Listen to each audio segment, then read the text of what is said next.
Hi everybody, welcome to this talk at Conf42. My name is Liran Haimovitch and I'm the CTO and co-founder of Rookout. Today I'll be talking about software understandability and what it means for us as software engineers. I'm an advocate of modern software methodologies such as Agile, DevOps and Lean, which taught me a lot about understandability and the importance of that. And before founding Rookout, I spent about a decade doing cybersecurity as a software engineer, team leader, product manager, and group manager. Rookout is a platform for live data collection and debugging, and Rookout lets you collect any type of data on the fly with no extra coding, redeployments, and restarts. Working with engineers using Rookout to debug various problems, to learn more about their softwares, and to get things done, we became exposed to the concept of understandability. And understandability is so very important. I'm sure many of you software engineers are familiar with the mundane tasks of, the basic stuff, like read a JSON from file and parse it and verify it, or sort a data structure. And those are so basic stuff we've been doing since day one, since the first lessons in the Intro to Computer Sciences. And yet, if you gain the similar task in a very large system, in a very complex system, sort a data structure within a database or within an output, all of a sudden, the same very simple task can take days or even weeks, because there's so many intricacies and so many connections. And quite often what's making it so complex, it's not even that the task itself is complex or long, it's the fact that you actually have to spend so much time trying to understand how to do it, trying to understand where to do it, and trying to understand how does it comprise with the entire system. And that's understandability. How do we manage the complexity of the tasks? How do we walk our way through it? I love this quote by George Bernard Shaw, where he's saying, imagination is the beginning of creation. You imagine what you desire, you will what you imagine, and at last, you create what you will. Now, this quote is nowhere true as much as it is in software engineering. Imagination is truly the limit for so much of what we can do. There is so much, it always surprises me how much we can achieve using software engineering. And yet, we get this report by the DJ who's saying 68% of organizations experience flying blind or flying slow. So while imagination might be the limit of what we can do, sometimes we find ourselves achieving it very, very slowly. And that's a big problem. You either fly slow because you're trying to keep things certain, trying to slowly understand, or you fly blind without understanding, making potentially dangerous changes without knowing the impact. This is where software understandability comes into play. The term understandability we draw from the finance industry, where it was originally about having service providers such as insurance providers and pensions funds empower their consumers to read the reports they're sending out. And drawing upon that definition, we define understandability as the concept that a system should be presented so that an engineer can easily comprehend it. Essentially, how hard or easy it is for you to understand the system in front of you. Now keep in mind, a software application is comprised of many things. Obviously, you have source code, and that's the first thing you're going to think of, but there is so much more that goes into creating an application, as it makes into having the application run. You have the configuration and state, whether it's stored in a database or in a file or anywhere else. You have the runtime environment, whether it's a cloud environment. You have the various Node or Java functions that are running your application. Are you using Spring Boot? Are you using Micronaut? Are you running within a WebLogic server? There's so many different options, and as I'm sure you are all well familiar with, each of those make a very significant difference to how the same code plays out. We have the service dependencies, whether it's open source and closed source dependencies within our code, or it can be other dependencies, other microservices within our organization, or even third-party dependencies such as Stripe. Potentially most important, hardest to predict, inputs and outputs of the system. Our system doesn't work in a void, and the way our clients interact with it are going to make a huge difference. Think about it. You're seeing an endpoint that receives a JSON as an input. That JSON can be virtually anything. And only by knowing the expected inputs of the system can you truly make sense of the function that handles that input. Only by truly understanding all of those 5 elements can we understand our software and operate it and maintain it accordingly. How do we know if a software is understandable or not? So there are 4 criteria we're drawing again from the finance industry. The software has to be complete. The information we have has to be complete. We need to have full access to the source code, to input examples, and so on and so forth. We need the information to be concise. Just because there are a million lines of code doesn't mean we can go through all of them. We need some sort of summary, short representations that we can go through. We also need information to be clear.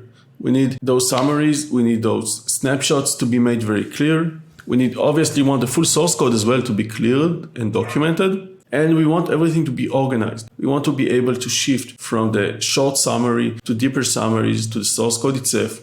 We want to be able to easily shift from the source code to input samples that show us how it's going to be used and to example configuration that shows how it's going to be configured in production. Once we have documentation on the system, once we have the information about the system available in a complete, concise, clear, and organized manner, then we can go ahead and say the system is understandable. You might be wondering about a few other terms out there that you might have heard that might come to term. So let's think them through. Understandability is closely related, but it's not complexity. Obviously, a more complex system is going to be harder to understand, and a less complex system is going to be easier to understand. And yet, at the same time, think about this way. I can provide you with a script. That Java application is going to be about reading a file. I can either provide you with a jar, ready, here's the jar, go ahead and tell me what it's doing, or I can provide you with the jar and the source code and documentation and input examples. Obviously, it's going to be much easier to understand the same application with the full package, even though it's just as complex. Second, we can think about readability. Of course, we want the source code to be readable. Of course, we want the documentation to be readable. And that's going to have a clear impact, a very big impact on the clarity criteria, which we've just defined.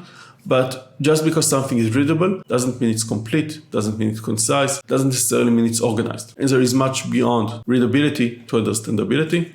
And last but not least, we have observability.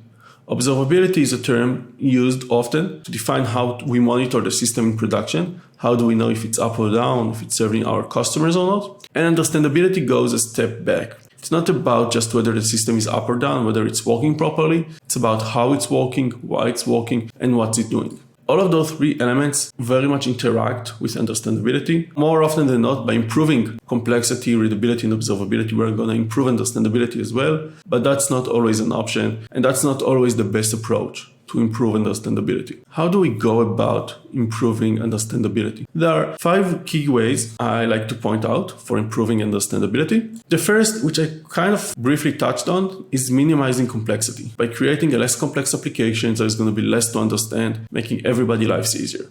From the first time we were introduced to software engineering, through any experience, everything we're taught in many ways is about minimizing complexity. So you start out by cutting back on requirements. The less you have to do, the less complex it's going to be. This applies to both functional requirements, what the system is going to do, as well as to non-functional requirements, how it's going to do it. Non-functional requirements such as availability, security, performance are all going to have a significant impact on complexity as well. Hire the best developers. Better developers are going to find simpler solutions to the same problem, reducing the complexity of the solution. Utilize the highest level building blocks. By using cloud, by using open source software, by using prepared solutions, you're offloading much of the complexity to somebody else and creating a simpler, neater solution overall with better abstractions. Apply software engineering principles such as encapsulation, such as abstractions, are all there exactly for that purpose, to minimize complexity and to make it more manageable. And last but not least, practice Agile and DevOps. Build the software step by step to make sure you only introduce complexity where it's necessary and avoid over-engineering and over-planning, while at the same time make sure to reduce tech debt and keep the system understandable, keep the system simple as issues crop up. And by going through all of those 5 elements, you're going to minimize complexity. Unfortunately, there is a big drawback here. All of those are fairly easy to do or fairly straightforward to do when you're developing a new system, and you can take all of those into account. But unfortunately, when you are working with an existing system, one that has been around for 5, 10, or even 20 years, making those changes is so much harder. I mean, you can't cut back on requirements on a system that has been written for 20 years, and you can't change the engineering team who originally wrote it. Naturally, you can and should strive to make those changes long-term, even for existing software, as long as you're working with it, but that's a much harder journey. So what we can do is we can create knowledge, we can curate knowledge, we can build the knowledge around what's already there to make it easier to understand, to make the knowledge accessible. Start out by learning about the system. Chat with your colleagues, find previous engineers who work on the system, who formerly worked on the system, and learn from them. Buy them a cup of coffee. Read through the source code, go through production, collect as much information as you can. As you collect this information, make sure to document it. Write it down, record your conversations, whatever it takes, so that both for yourself and for others, some of that knowledge is going to be captured in a way that's easier to understand. And then go ahead and share that information. Give talks, write it, create tutorials, have meetups, whatever you need to do internally so that knowledge spreads. And keep in mind that as you share the knowledge, you're probably going to get feedback. You're going to get corrections, you're going to get new insights, and you might even get new questions that should be answered. But over time, as you practice these 3 steps, learning, documenting, and sharing, you're going to create a body of knowledge. And this body of knowledge is going to significantly help you handling that complexity and making things more understandable. Third on our list, we have development environments. Nothing allows us better to understand things than being able to take them apart and put them back together in a sandbox. Now, development environments have a few important criteria to make them effective. The first, you have to replicate your tech stack. If you're using Java 12 in production, which you probably shouldn't because it's not a long-term support version, so let's say Java 11. If you're using Java 11 in production, make sure to use Java 11 in the development environments. Don't go for Java 14 or Java 8. They're going to behave differently. Use the same components, the same open source components, the same operating system, use the same database. Everything you can replicate it. If you can replicate the scale, do that as well. Second, use high quality test data. We've mentioned it before, configuration, state, input and outputs. The more you can get them from the production environments, the better it's going to be for you. The more you're going to learn about how the system is actually going to operate, rather than just running the code with dummy data and getting results that may or may not matter. Keep in mind that today with compliance and security, using production data for testing and development is a big problem. And there are ways to generate fake data and there are ways to buy data and create it, but it's a big problem for many of our customers. And keep in mind that this is not a one-time process. Environments drift. As you introduce new databases to production, as you make upgrades to production, you have to make those in the development environments as well. As you create new APIs, you need to make sure those APIs have inputs examples as well. The way the software is used changes. You have to adapt the input samples you use to reflect that as well. And overall, this can be quite a lot of work, setting up the development environments and maintaining it. It can take a lot of effort, but it's a great tool that will help you improve the understandability of your software.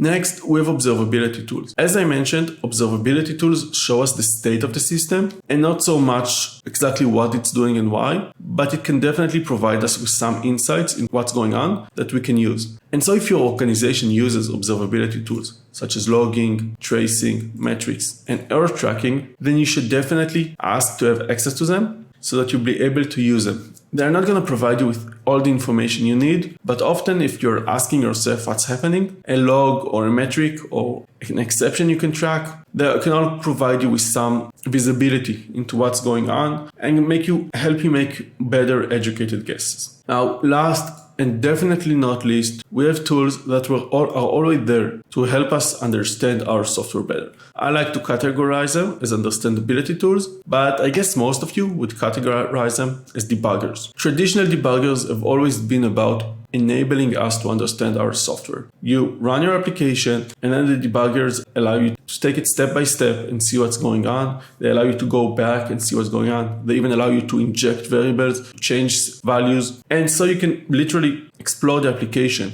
as it's running and truly understand its innards. Unfortunately, traditional debuggers are not so good today for many of our environments. If you're working on Kubernetes, if you're working on serverless, if you're working on a very large monolithic applications, if you want to see what's going on in production, traditional debuggers are not going to be there for you. Fortunately, next generation debuggers, such as Rookout, allow you to take the debugger experience and use it anywhere. Next generation debuggers support debugging in Kubernetes, in serverless, in production, regardless of the scale, regardless of the size. Using non-breaking breakpoints, you can go anywhere you want and see exactly how your code is behaving. Now, whether you prefer the traditional debuggers or the next generation debuggers, Those are definitely the best options for engineers looking to quickly understand their software. And I think the biggest benefits of that is how easy it is to set up. You can get started in a matter of minutes and get real insight into existing applications without overly worrying about what's going on.